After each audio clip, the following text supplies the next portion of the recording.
Our new house, tucked away in West Sussex's undulating hills, held out the possibility of a new beginning. However, it soon became apparent that the house had been abandoned by its previous residents and was hiding more secrets than we had ever anticipated.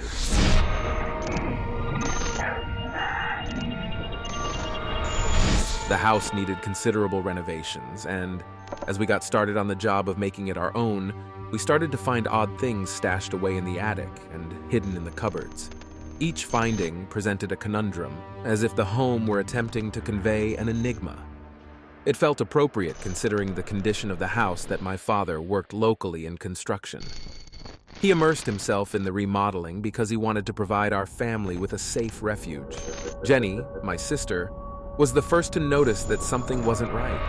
She frequently spoke of sensing a presence, an invisible watcher in our new house.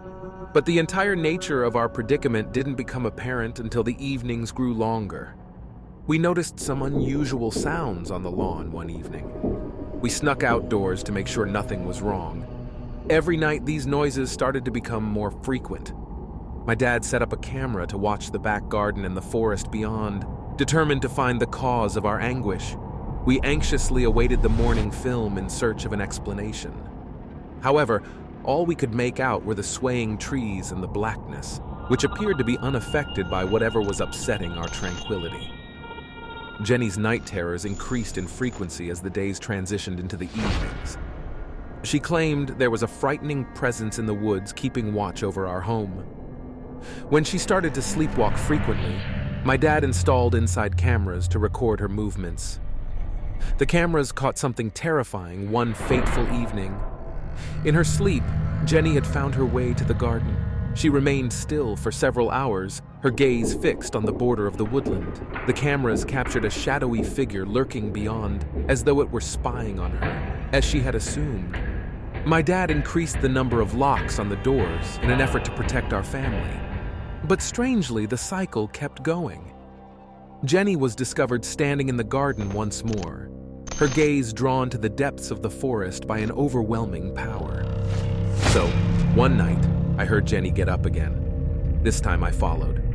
She moved through the house, and bizarrely, the new locks clicked open when she approached the doors. She went outside again and headed toward the garden, but instead of stopping, she walked into the forest. I moved closer to the edge of the woodland as my heart was racing. An ice-cold wind blew and Jenny was fast disappearing into the darkness. I yelled her name as she ventured further into the trees, my voice shaking. She didn't react. I could barely make out her silhouette in the pitch black. I entered the trees further, determined to follow her as panic swept through me. Then I lost her. She vanished. I raced forward and came upon a group of ancient stone monoliths that were organized in a puzzling arrangement. I looked round and Jenny was nowhere to be seen. I had a heart-stopping moment. Amidst the ancient monoliths, a tall and shadowy figure took form, its silhouette almost melding with the surrounding darkness. Its eyes, piercing and unnatural, bore into me with an intensity that transcended the earthly realm.